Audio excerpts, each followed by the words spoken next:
Hello, it's Mark Melnichuk here with the Regina Leader Post. We've got another one of these audio episodes on YouTube for you this week because the Saskatchewan government has announced today its five-phased approach to reopening the province after a lot of restrictions have come down onto the economy due to the COVID-19 crisis.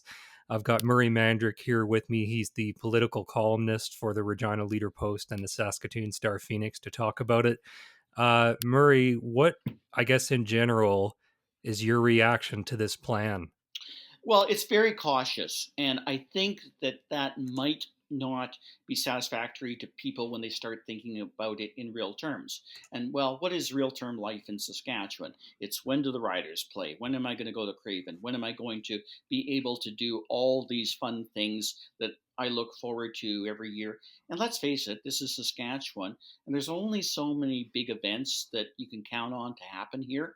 And people kind of cherish them in Saskatchewan, maybe more so than other things. So big crowd events are a big deal in this province. Problem being is today we don't really have any answers as to when those are going to start up again. We have some answers related to how a whole series of other things, practical and otherwise, are going to reopen, and that's good. But I think there's going to be a lot of people with a bit of ongoing frustration over whether or not this is what they kind of hoped would happen. I think maybe some people thought, gee, wouldn't it be great if things happened a little faster than they obviously are? Well, the one thing I'm wondering, like, I think something that people always bring up whenever they talk about a possible return to normal is you don't want to do things too fast. Mm. So, by talking about, easing off on these restrictions, like you're not really seeing other provinces, at least that I haven't seen, talk about reopening. Like Saskatchewan seems to be one of the first ones. So is there any risk or any worry that we're doing this too fast? Oh, there's the other end too. We are the canary in the coal mine right now as to whether this happens. And even if you look at phase one, which they talk about, medical services reopening, or golf courses, or parks, or campgrounds. Well, you think golf courses and parks and campgrounds would be pretty safe because you're kind of distanced when you're camping or such. You're not close to someone, but things could go awry. And same with medical services. I have to have some crown work done on my teeth, and I've needed that for a month right now. And I think both the dentist and I dread digging into my mouth right now because that's kind of a bit of an issue right now and has been for the last month. People are legitimately scared, and in some ways, kind of have become accustomed to being a little scared about encountering other people and other people potentially having COVID 19. So, in essence, if we get a whole series of new cases after what we've seen announced today, there's going to be a lot of finger pointing. There's going to be a lot of finger pointing at Premier Mo. There's going to be a lot of finger pointing at Dr. Shahab for maybe going a little bit too fast and being too bold. And to be quite frank, they're facing a lot of finger pointing right now over why are you going so slow and why can't I get back to my football game or why can't I go to Craven this year? I'm kind of just wondering who's driving here. Like, is this being driven by, you know, doctors and medical professionals looking at what's going on, being like, okay, the curve is flat enough, we can kind of start to ease off. And how much of this is being driven by, is any of it being driven by the province's concerns about the economy? How much of Yeah. this is, out of concern for the economy? Like it's that balance of, health concerns and then economical concerns. That's a So, really key and important question right now, and that is the balance that Premier Mo talked about. Think of it that I think right, but the short answer to your question right now, and I think it's an answer we should all be thankful for. I think it's being driven by Dr. Shahab. Otherwise, it would be far more aggressive in terms of the opening dates and more specific dates as to when some of this is going to happen. You have to remember that this is a very conservative government.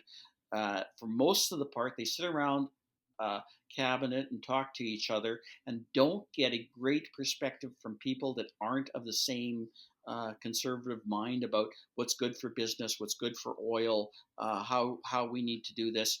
Someplace along the line, Dr. Shahab has made his way into the thought process of that inner circle, and not only just made his way into it. If I base it on what I've seen today, I think right now he's probably the most influential person in the province right now, and certainly the most influential person on Premier Scott Moe.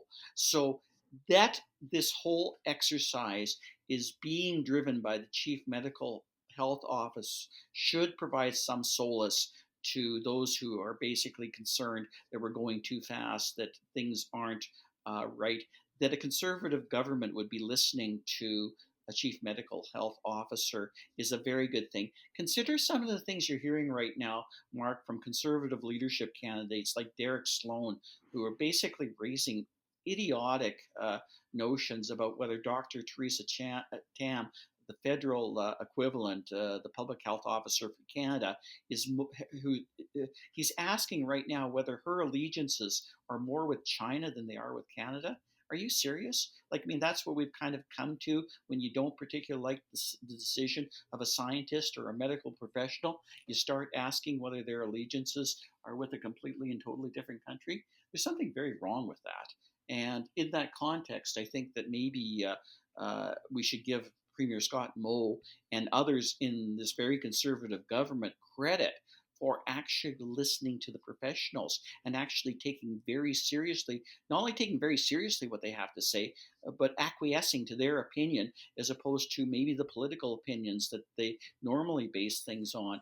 Remember, this is the government that almost exclusively talked about the carbon tax and nothing else up until this particular time. So the fact that they can pivot and start talking about things that are of more consequence to people right now and basically decide there's people smarter than us making this decision, I think is a fantastic thing, really.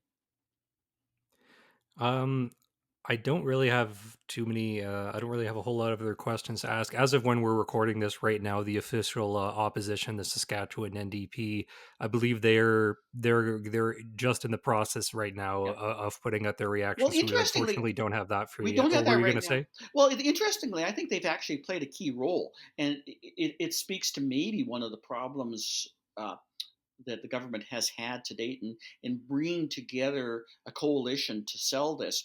Why we haven't listened to mayors and opposition leaders when they've come forward with good ideas is something else that I think people should legitimately question. For example, Dr. Ryan Miley, who has gone back to being a doctor and has some pretty good thoughts on at least this particular issue. You might not agree with his politics, or you might not think he might be the best person to leave the province. But when he basically says, maybe it'd be a great idea if everybody went out wearing homemade face masks or face masks, just not to spread germs and particularly breathe on other people. Think of how a strategy like that applies to the notion of a simple notion of opening hair salons or nail salons or barbershops or everything else. How are we going to do that without people wearing masks? I don't know. I wish Premier Moe and maybe others, including perhaps Dr. Shahab in this case, had taken a little bit more seriously that kind of advice coming from Miley and others, because I think it would actually speed up this process of reopening things. It would condition people to basically do the right and smart thing. We need good ideas from everywhere. The first place they have to come is from the obvious sources, which are the medical professionals and those people that actually are really, really good and spend their whole lives, in fact, dedicate their whole lives to public health. But that doesn't necessarily mean that there aren't other people, whether they're mayors or elsewhere, that don't have good ideas. I think we need to incorporate everyone in terms of this strategy. I don't know if the government has successfully done that all the time, but I am rather thankful that the strategy is being driven by a chief medical health officer and not someone else.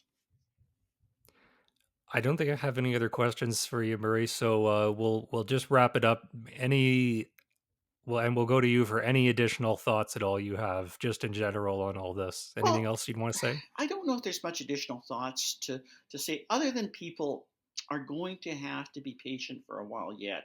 And I get how hard and frustrating that is. People are always writing me, phoning me, texting me, emailing me, basically saying, "When's this going to happen? Why don't you ask this? Why can't we do this right now, right away?"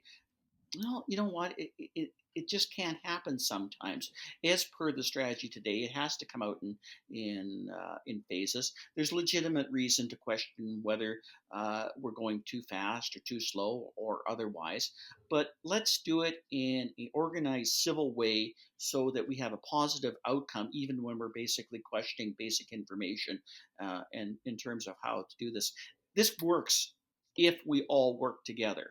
If it doesn't work, if everybody decides to oppose it, and it really, really doesn't work if they oppose it basically on political grounds. So people are going to have to park their politics for at least a while yet, be a little bit more patient, and understand that we'll get through this, but only if, but we'll get through it a lot quicker if we're smarter about how we approach it.